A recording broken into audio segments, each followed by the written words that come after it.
जीवन पर्यंत कर्तव्य सीमा सुरक्षा बल बीएसएफ भारत के 5 केंद्रीय सशस्त्र पुलिस बलों में से एक। इसकी स्थापना आज ही के दिन मतलब 1 दिसंबर सन 1965 को हुई थी। वर्तमान में दुनिया की सबसे बड़ी सीमा सुरक्षा बल है बीएसएफ। अब तो बात तो ये आती है कि जब हमारे पास थल सेना, वायुसेना और नेवी मीन्स जल सेना, ये तीनों सेनाएं उपलब्ध थी, तो हमें सीमा सुरक्षा बल की आवश्यकता क्यों पड़ी, क्यों उसकी ज़रूरत पड़ी कि हमने इस एक नए बल को तैयार किया भारतीय सीमा की सुरक्षा के लिए। तो नमस्कार, हमारा नाम कपिल सिंह है और आप देख रहे हैं द आर्यावर्त।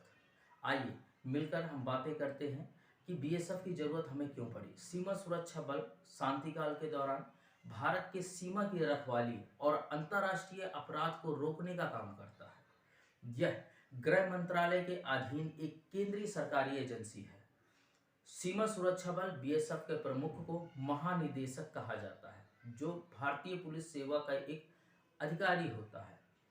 1947 में भारत की आज़ादी के बाद से भारत की अंतर्राष्ट्रीय सीमाओं की सुरक्षा प्रत्येक सीमावर्ती राज्य से संबंधित स्थानीय पुलिस की जिम्मेदारी होती थी, जिनमें बहुत कम अंतर्राज्य समन्वय होता था। हालांकि 1965 के भारत पाकिस्तान युद्ध के दौरान पाकिस्तान ने 9 अप्रैल 1965 को कच्छ में सरदार पोस्ट, चारबेट और बेरिया बेट पर हमला किया।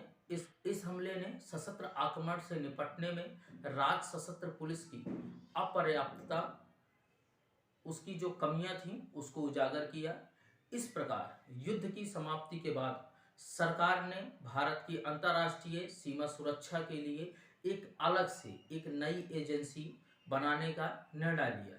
इस अधिनियम से सीमा सुरक्षा में अधिक एकजुटता आई। भारतीय पुलिस सेवा के एफ रुस्तम जी बीएसएफ के पहले महानिदेशक बने। जो एफ रुस्तम जी थे, उन्हीं का मेन श्रेय जाता है बीएसएफ के निर्माण में। ये एक नया बल था, इसलिए जो हमारी विभिन्न सुरक्षा एजेंसियां हैं, उनमें से कुछ अधिकारियों को, उन जो अधिकारी काम कर रहे हैं, उनमें से कुछ अधिकारियों को बीएसएफ में प्रतिनियुक्त या शामिल किया गया। और दूसरे जो हमारे सशस्त्र बल थे, उनसे तब तक ये सिलसिला चालू रहा उनके अधिकारियों को बीएसएफ में शामिल करने का, जब तक बीएसएफ का अपना कैडर पर्याप्त रूप से परिपक्व नहीं हो गया। यही कारण था भारतीय सेना के आपातकालीन कमीशन अधिकारियों और एसएस अधिकारियों की बड़ी संख्या में आईपीएस अधिकारियों के साथ साथ बल में शामिल किया गया था, जिन्हें उच्च स्तरीय नियुक्तियों के लिए प्रयुक्त किया गया था। बीएसएफ की क्षमताओं का उपयोग 1971 में भारत पाकिस्तान युद्ध में पाकिस्तान बलों के खिलाफ उन क्षेत्रों में किया गया है जहां नियमित बल बहुत कम फैले हुए हैं। बीएसएफ के जवानों ने लोंगेवाला की प्रसिद्ध लड़ाई सहित कई अभियानों में भाग लिया। कि वास्तव में अगर बात की जाए 1971 के युद्ध की, तो पूर्वी मोर्चे पर आक्रमण होने से पहले, युद्ध शुरू होने से पहले ही बीएसएफ ने अपना मोर्चा खोल रखा था। उसका युद्ध स्तरीय जो काम था वो चालू हो गया था। मुक्त वाहिनी के प्रशिक्षित के लिए हो या उनका समर्थन और गठन के लिए हो, बीएसएफ ने बांग्लादेश की मुक्ति में बहुत महत्वपूर्ण भूमिका निभाई, जिसे इंदिरा गांधी और शेख मुजीबुर रहमान ने भी स्वीकार किया। बीएसएफ की भूमिकाओं की अगर हम बात करें, तो बीएसएफ युद्ध काल के दौरान क्या करता है और शांति काल के दौरान क्या करता है। तो शांति काल के दौरान बीएसएफ का जो काम होता है वो सीमा रक्षक एवं सुरक्षा होती है।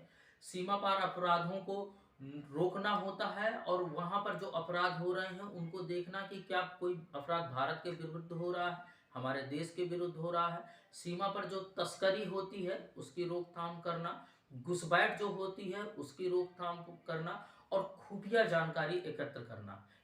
अब हम बात करेंगे जब युद्ध होता है तो भारत की जो सीमा सुरक्षा बल है, जो बीएसएफ है, वो काम क्या करती है। तो निर्धारित क्षेत्र में जहां पर युद्ध हो रहा है उस क्षेत्र पर निरंतर पकड़ बनाए रखना, दुश्मन की अनियमित ताकतों के खिलाफ सीमित आक्रामक कार्रवाई करना, सेना के नियंत्रण में आने वाले शत्रु क्षेत्र में कानून एवं व्यवस्था बनाए रखना, और जो सीमावर्ती इलाके होते हैं जहां पर युद्ध चल रहा है वहां पर जो नागरिक हैं उनकी जो सुरक्षा है वो भी बनाए रखना। सीमा पार छापेमारी सहित खुफिया जानकारी भी जुटाए रखना और जनशक्ति की पूर्ति की रहे, रसद की पूर्ति होती रहे, ये सब काम कहीं ना कहीं प्रत्यक्ष या अप्रत्यक्ष रूप से बीएसएफ ही करती है। इस समय बीएसएफ की 192 बटालियन है और ये 6,38,539 किलोमीटर लंबी अंतरराष्ट्रीय सीमा की सुरक्षा करती है, जो कि पवित्र दुर्गम रेगिस्तानों, नदी घाटियों और हिमालय प्रदेशों तक फैली हुई है। सीमावर्ती इलाकों में रहने वाले लोगों को सुरक्षा का बोध कराना उनकी जिम्मेदारी भी बीएसएफ को ही दी गई है।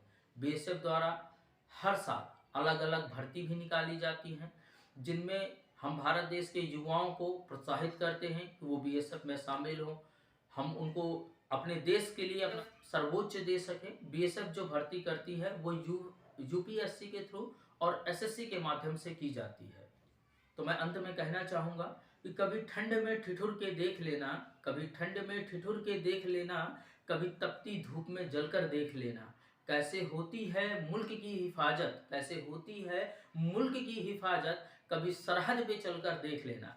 मैं इन्हीं शब्दों के साथ आपसे विदा लेता हूँ और कोशिश करूँगा कि जल्द एक नई जानकारी के आपके सामने प्रस्तुत हूँ। तब तक के लिए नमस्कार, जय हिंद और जय भारत।